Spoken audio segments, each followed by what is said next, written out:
ఇవ్వాలని కాదు, మనము తప్పుడు చరిత్రను తెలుసుకుంటే చాలా పెద్ద సమస్య.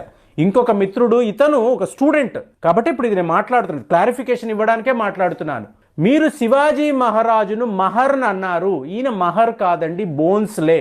నిజమా అంటే శివాజీ మహారాజుకు సంబంధించిన చరిత్రను మనం తప్పుగా తెలుసుకుంటే మన పుస్తకాల్లో ఇదే రాయబడి ఉంటుంది, శివాజీ మహారాజును శివాజీ బోన్స్లే అనే అంటారు. అవును, మనం చదువుకున్నా అంటే ఈ ప్రొఫెసర్లు వేరే ఎక్కడో రెఫరెన్సులు తీసుకొని పుస్తకాలు రాశారు, వీటిని మనం చదువుకున్నాము. చదువుకొని శివాజీ మహారాజు అంటే ఒక బోన్స్లే వంశానికి చెందిన వ్యక్తి అని చెప్పేసి మనం అనుకుంటాం.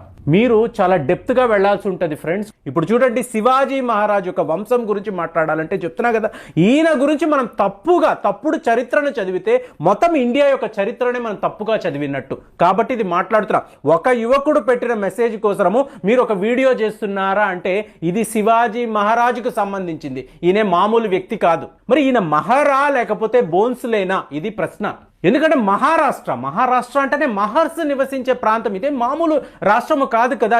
ఇండియా యొక్క ఫైనాన్షియల్ క్యాపిటల్ అనేది మనం మహారాష్ట్ర గురించి మాట్లాడతాం. మహారాష్ట్రలో ఆర్థికంగా సమస్య వస్తే మొత్తం దేశం యొక్క ఆర్థిక వ్యవస్థ కుప్పకూలిపోతుంది, అంత ఇంపార్టెంట్ రాష్ట్రము మహారాష్ట్ర. సో శివాజీ మహారాజ్ యొక్క తాతగారు, ఈయన పేరు మీకు తెలుసా?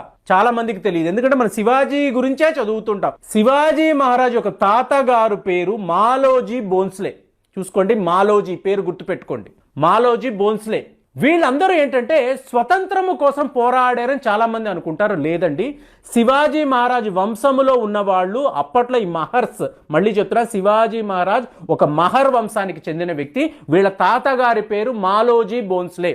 అంబేద్కర్ గారి తాతగారి పేరు మీకు తెలుసా? మాలోజీ సంగ్పాల్. చూడండి, మాలోజీ అంటే ఏంటి? వంశము మీకు శివాజీ మహారాజ్ యొక్క తాతగారు ఆయనకు ముందు నుంచి వస్తున్న వంశం. అంటే శివాజీ మహారాజ్, డాక్టర్ అంబేద్కర్ గారు ఒకే వంశానికి చెందిన వాళ్ళని ఎందుకు చెప్తున్నానంటే ఈ మాలోజీ అన్న పేరు మీరు గుర్తుపెట్టుకుంటే ఇదే వీళ్ళ చరిత్ర. అంటే శివాజీ మహారాజ్ తాతగారి పేరు మాలోజీయే, మీకు అంబేద్కర్ గారి తాతగారి పేరు మాలోజీయే. కానీ మీరు చూడండి, వీళ్ళు స్వతంత్ర పోరాటము కోసం ఎప్పుడూ కూడా యుద్ధాలు చేయలేదు. శివాజీ మహారాజ్ తాతగారు మీకు అహ్మద్ నగర్ సుల్తానేట్ దగ్గర ఈయన ఉద్యోగం చేశాడు. అంటే ఉద్యోగం చేయడం అంటే ఆయన సర్వీస్లో, ఆయన ఆర్మీలో సర్వీస్లో ఉన్నాడు. వీళ్ళు పరమ వీరులు, చాలా గొప్ప వీరులు. వీళ్ళు ఎంత విశ్వాసంగా ఉంటారంటే వాళ్ళు ఎవరిని ఎంచుకుంటారో, ఇవాళ భారతదేశంలో ఇండియన్ ఆర్మీలో మహర్ రెజిమెంట్లో ఉండే వీరులు మీకు వేరే ఎక్కడా కూడా కనిపించరు. పంజాబ్ రెజిమెంట్, మహర్ రెజిమెంట్లో మీకు పరమ్వీర్ చక్ర గెలుచుకున్న మహర్ రెజిమెంట్లో ఉన్న వీరులు కూడా ఉన్నారు ఇండియన్ ఆర్మీలో. అంటే అప్పటి నుంచి శివాజీ మహారాజ్ తాతగారి కాలం నుంచి ఇవాళ వరకు ఇండియన్ ఆర్మీలో మీరు చూసారనుకోండి, ఈ మహర్స్ అనే వాళ్ళు వీరోచితమైన పోరాటాలు చేసిన వాళ్ళు. సో అలాంటిది అహ్మద్ నగర్ సుల్తానేట్ దగ్గర ఈయన సర్వీస్ చేసినప్పుడు, ఆర్మీలో ఉన్నప్పుడు ఎన్నో గొప్ప గొప్ప యుద్ధాలు చేశాడు. యుద్ధాలు చేసి వాళ్ళు ఎంతగానో ఈయన ఇష్టపడి ఈయనను రాజా మాలోజీ బోన్స్లే అని చెప్పేసి వీళ్ళు ఒక పట్టం కూడా ఇచ్చారు. ఈయన రాజా అనడం కాదు, మీకు ఎన్నో గ్రామాలు, ఎన్నో టౌన్లు వీళ్ళ పేరు మీద మీకు ఆ సుల్తానేట్ వాళ్ళు రాసి ఇచ్చారు. ఫైనల్ గా బీజాపూర్ సుల్తానేట్ తో జరిగిన యుద్ధంలో మీకు ఈ మాలోజీ బోన్స్లే గారు మరణిస్తారు. కానీ ఒకానొక సందర్భంలో ఈ సుల్తానేట్ తో శివాజీ మహారాజ్ పడకపోవడంతో వాళ్ళ మీద ఈయన తిరగబడి యుద్ధాలు చేశాడు.